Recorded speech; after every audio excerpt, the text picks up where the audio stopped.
It didn't work. When does the magic happen? Oh, something's happened.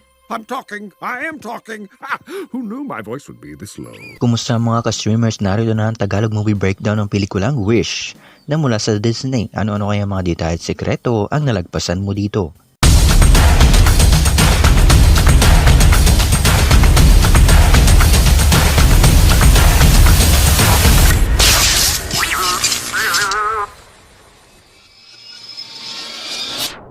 Before we begin, you can comment down below to join in my custom shoutout. Alam niyo bang opening ng pelikulang ito ay isa sa mga reference sa mga lumang pelikula nila kung saan nagsisimula ang pelikula sa isang libro gaya na lang ng Snow White, Cinderella, Robin Hood at Sleeping Beauty.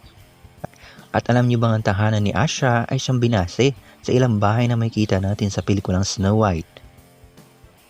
At higit pa doon, ang 7 kaibigan niya ay halos binase sa 7 duwende na kasama ni Snow White. Pakinggan natin ito.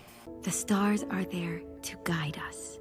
Ito yung huli nating narinig kay Mufasa mula sa Lion King. The great kings of the past look down on us from those stars. Will always be there to guide you. Alam niyo bang makikita rin natin dito ang damit na sinuot ni Aurora aka Sleeping Beauty?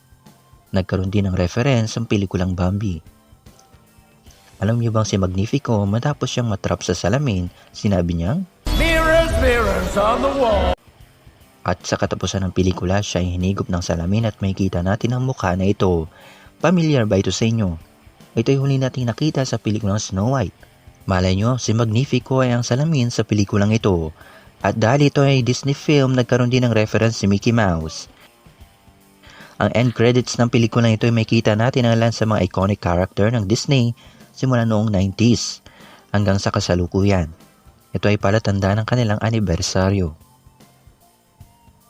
Ano kaya masasabi nyo sa pelikulang ito? May nalimutan ba ako? Just comment down below. Don't forget to leave a like, subscribe my channel, smash that bell. See you on the next one.